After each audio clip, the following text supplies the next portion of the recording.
Қалай ойлайсыздар, Қазақстан тарихында жалпы неше билеуші болды? Ақ киізбен көтерілген қазақ хандығының 21 ханы, КСРО кезінде 18 билеуші, жеке өңірлердің 32 ханы және Қазақстан Республикасының 2 президенті болған екен. Олардың ішінен бүгін үздік ондығын айтып шығамын.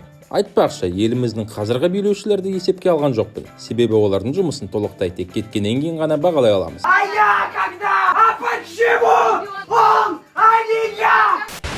Үздіктерді таңдап оларға орын беру маған қиын болды. Себебі әрқайсысы бірінші орынға лайық. 10-шы орын. Тізімді ашып тұрған Тәуекел хан.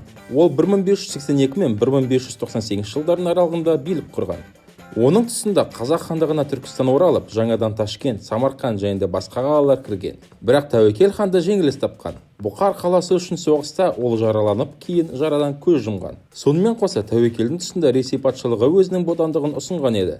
Бірақ Тәуекел хан одан бас тартып, тең-бетең қарым-қатынас орната білген. 9-шы орын. 9-шы орынға мен Салқам Жәңгірді қойдым. Билік құрған жылдар аралығы 1629 бен 1652. Өмірінің барын ол жоңғарларға қарсы соғысқа арнаған. Сол шайқастардың біреуін әрбір қазақ білетін шығар. Бұл Орбұлақ шайқасы. Бұнда 600 қазақ әскері 50 мың жоңғар әскерін жеңген. Айтып өткен жөн, қазақ әскерінен кейін Самарқан билеушісі Жалаңтөс батыр келіп көмектескен. Негізі Орбұлақ шайқасы жайлы жеке шығарылым жасау керек деп ойлаймын. Шықсын десеңіз, осы бейнеге лайк басыңыз. 8-ші орын. 8-ші орында Тәуекел ханның бауыры Есім хан. Есім хан 1598 мен 1629 жылдардың аралығында билік еткен. Есім ханның тұсында да тиіштік болған жоқ.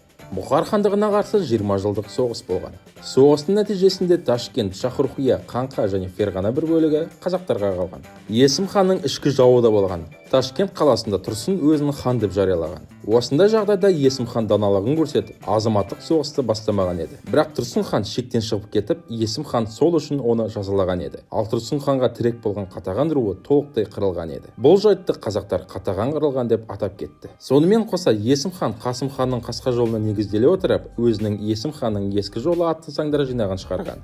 Ол абыздар мен билердің рөлін есейтіп, сұлтандардың рөлін төмендеткен. Қазақ хандығының демократиясын көтерген.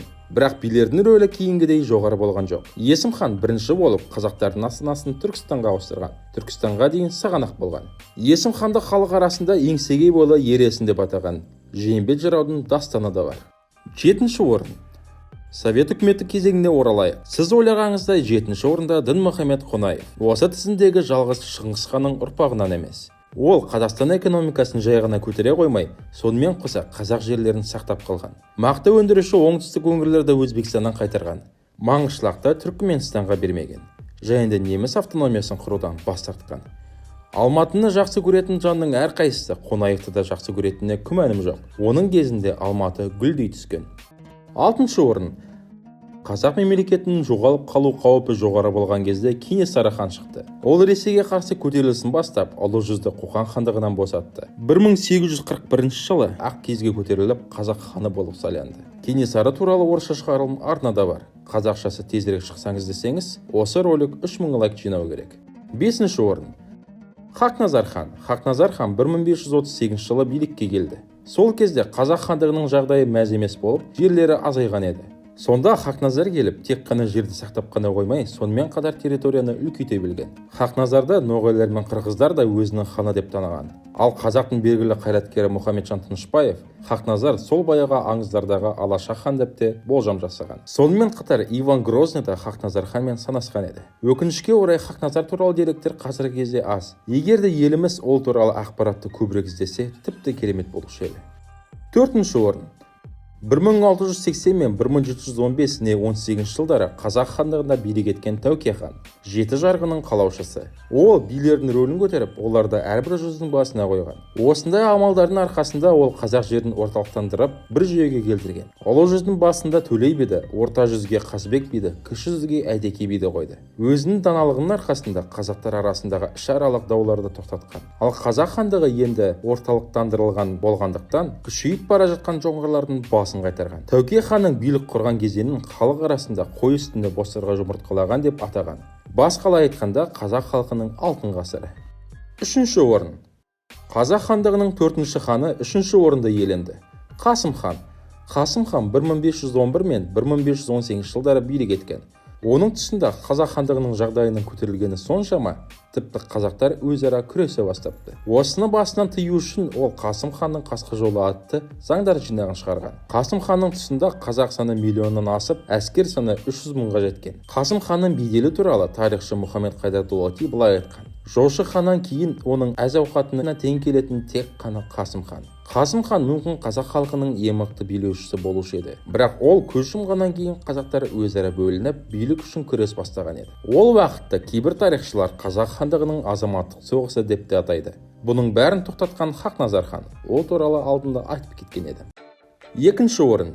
Екінші орынға мен екі билеушіні бірақ қойдым: Керей мен Жәнібек, қазақ хандығының негізін салушылары. Олар туралы мен бірінші екі шығарылымда айтқан едім. Сол үшін бірінші орынға көшейік. Бірінші орын. Сіз ойлап тұрғаныңыздай бірінші орында бәрімізге белгілі Абылай хан. Абылай ханның тағдыры оңай болған жоқ. Ол жоңғарлардың шапқыншылық кезеңінде дүниеге келген. Сол үшін де жасырын түрде Сабалақ деген атпен жүрген. Шын есімі Әбілмансыр болса да. Есейе келе Абылай хан 15 жастан бастап жоңғарларға қарсы соғыста қатысқан. Жоңғар жер бетінен кеткеннен кейін Қытай қазақ жеріне көз тіккен. Тіпті Қазақ-Қытай соғысы да болған. Басқа жақтан Ресейде болған. Осындай жағдайда Абылай хан тек қана тәуелсіздікті сақтап қана қоймай, елді нығайта білген. Оның бәрі Абылай ханның астарлы политикасының арқасында. Абылай хан Ресей мен Қытайдың да бодандығын қабылдағанмен, олардың біреуіне де тәуелді болған жоқ. Сонымен қоса Қазақ-Қырғыз соғысы да болған. Соғыс ақырында бітімге келген. Абылай хан туралы айтатын нәрсе көп. Сол үшін қалдырып кетпеу үшін арнаға жазылған. Бонус. Осы тізімге Әбілқайыр хан мен Әлихан Бөкейхановты қоспауға менің қолым барған жоқ. Әбілқайыр хан тек қана кіші жүздің ханы болмай, сонымен қатар жоңғарларға мықты соққы берген біріккен қазақ әскерінің қолбасшысы болған. Әлихан Бөкейханов, ол да Шыңғыс ханның ұрпағы, Алаш партиясының көшбасшысы, Алаш автономиясының төрайымы. Алаш автономияның Қазақстан тәуелсіздігіне қосқан үлесі зор. Себебі сол кезде Алаш автономиясы арқылы қазақ халқының біркелкінің көрсеткен. Осымен шығарылым да соңына жетті. Егер сізге ұнаса, лайк басып, коммент жазып, спортпен айналысып, дұрыс жерден жол өтіп, айдамай, ішпей, темекі шекпей, ұрсыспай, жатарда сейіп жатып жүре беріңіз.